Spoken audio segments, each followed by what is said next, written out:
that he does not have his identification card with him, and the defendant gave a fictitious name of Fisher Leroy, and the officer walked back to his patrol vehicle to double check, and the officer then observed the defendant exit the vehicle and sprint away despite giving him orders to stop. Pull a pistol from his waistband and pistol whip him with it multiple times on his head and face area, causing multiple cuts and bruises to his head and face area. As he proceeded to fall down on the ground, he continued to strike him in the head and face area with a closed fist. And then, sir, you were charged with evading arrest or detention. On that case, you're facing up to a year in jail and or a $4,000 fine. You're also charged with failure to identify oneself to a peace officer while being a fugitive from justice. That kicks it up to a Class A, so you're also facing a year and or a $4,000 fine on those cases as well. We're going to do probable cause. You have the right to remain silent. Anything you say can and will be used against you. You have the right to have an attorney present. If you cannot afford one, one will be appointed to you, sir. Yes, Judge. On January 31st, 2025, the officer observed the defendant's vehicle run a red signal light at the 3400 block of Live Oak Street in Harris County, Texas. The officer further observed the vehicle completely failed to stop at a red signal light. The officer made contact with the defendant, who was observed to be behind the driver's seat of the vehicle, and the defendant stated that he does not have his identification card with him, and the defendant gave a fictitious name of Fisher Leroy with date of birth January 1st, 2006. The officer ran the name through NCIC and found a DPS picture that does not remotely resemble the defendant. The defendant was asked if he was given the correct information, and the officer walked back to his patrol vehicle to double check, and the officer then observed the defendant exit the vehicle and sprint away despite giving him orders to stop. The officer ran after the defendant and observed the defendant get into another vehicle, the passenger side. The other vehicle drove away, and the officer gave the last direction of travel over the radio, but was not able to locate the vehicle. The officer walked back to the defendant's vehicle, secured it, and conducted an inventory check, finding a debit card inside with the name Kendrick Davis. The officer ran the name through NCIC and found a hit with a date of birth of 2/10/2003 with multiple Class C warrants, and ran a driver's license check with the defendant's picture and with date of birth. The DPS picture matched the defendant, and he was able to positively ID, and that's it, Your Honor. So I'm going to find that there's probable cause to go forward on both of your cases. The reason I'm bringing you out now is because there's no bond that's set on your cases, and we have to set you a bond. One of the things that I use to determine on what to set a bond is how dangerous you are, because I've never met you before. I don't know you, and all I know is that you've got a birthday in 5 days. So he's on bond for an aggravated robbery now, right? Yes, Judge. It's my understanding, I think it was a 2B, it looks like. I don't believe bond conditions and everything were put in place until a few days ago. So the charging instrument was filed November 13th of 2024. I think that you may well be right. In that case, it says here, a Kendrick Rashard Davis hereinafter saw the defendant heretofore on or about August 12th, 2024, did then and there unlawfully while in the course of committing a theft of property owned by yada, yada, yada, with intent to obtain and maintain control, intentionally and knowingly caused bodily injury to the complaining witness by using and exhibiting a deadly weapon, namely a firearm. Complainant McSweeney advised that defendant Davis proceeded to pull a pistol from his waistband and pistol whip him with it multiple times on his head and face area, causing multiple cuts and bruises to his head and face area. As he proceeded to fall down on the ground, he continued to strike him in the head and face area with a closed fist and then stomp on his face with his foot. Complainant McSweeney stated that he was in fear for his life and felt severe head pain as a result of the assault.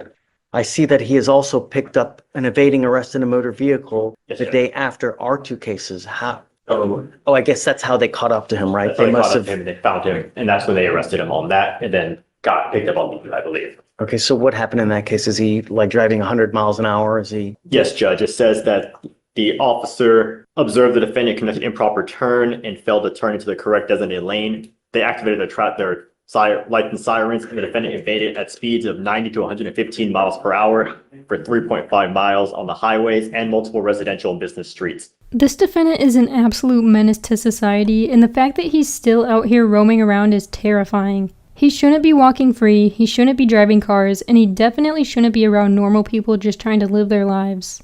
Aggravated assault, pistol whipping someone in the head, stomping on them, kicking them while they beg for help. That's not a teenager being misunderstood. That's someone who thinks consequences are just imaginary. Making someone believe they're about to die and still getting released on bond?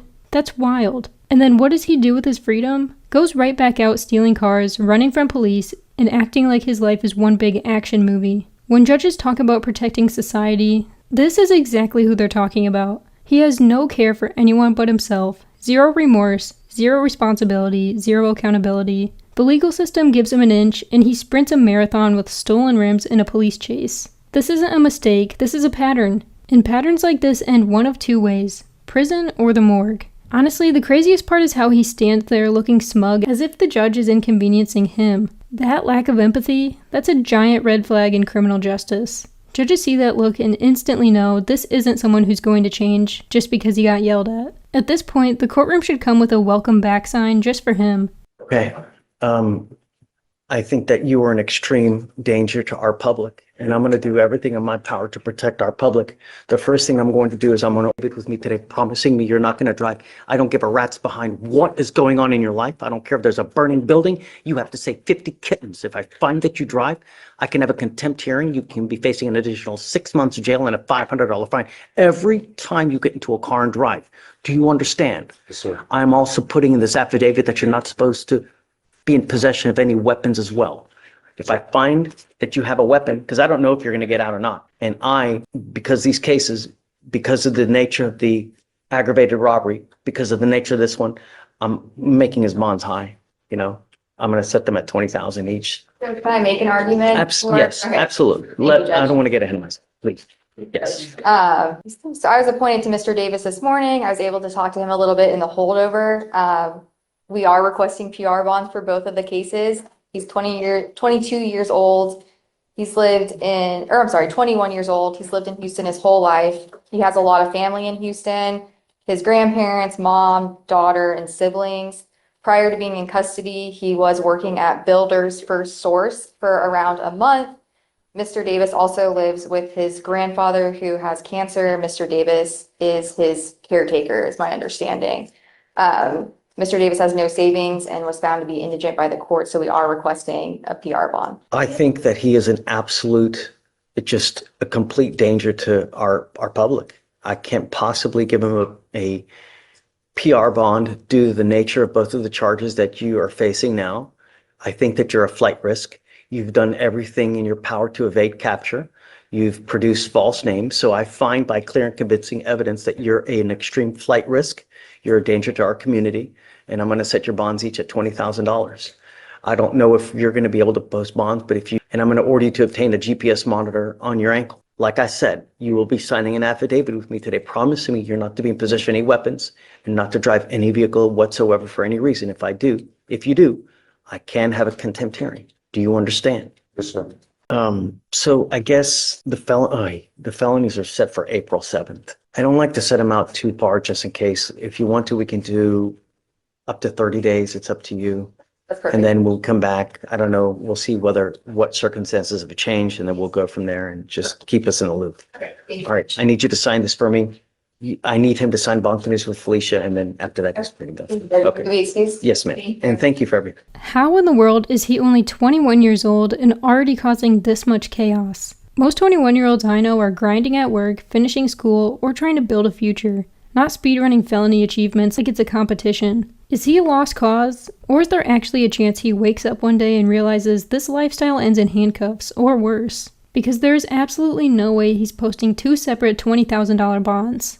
The judge made sure of it, and honestly, thank goodness. He needs to sit in that cell and start thinking about why everyone else is moving forward in life while he keeps getting arrested like it's a tradition. The road he's on doesn't lead anywhere fun, just concrete walls, metal doors, and a number instead of a name. What makes these young offenders so reckless? No fear, no remorse, just destruction. And at some point, society can't keep giving them chances while everyone else suffers. So what do you think? Is this a turning point? Or are we going to see this same kid in another courtroom video a few months from now? Let me know your thoughts down below. Thank you so much for watching. Don't forget to like and subscribe, and I'll catch you in the next one.